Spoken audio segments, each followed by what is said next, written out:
এই স্বর্ণালী দুপুরে বাংলাদেশ জাতীয়তাবাদী দল সিলেট জেলা মহানগর সিলেটের ঐতিহাসিক কোর্ট পয়েন্টে অবস্থান কর্মসূচি গ্রহণ করেছে। আজকের এই অবস্থান কর্মসূচির সম্মানিত সভাপতি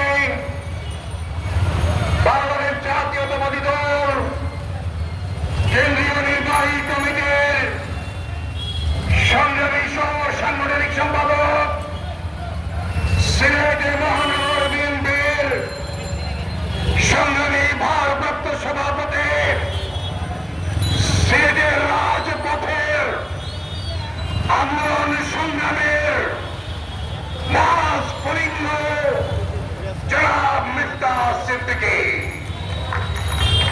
আমাদের মাঝে উপস্থিত আছেন।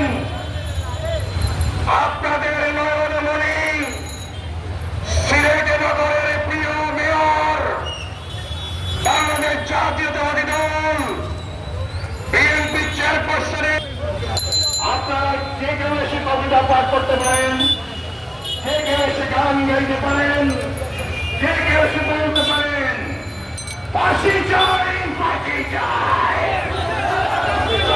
শেখ হাসিনার ফাঁসি চাই।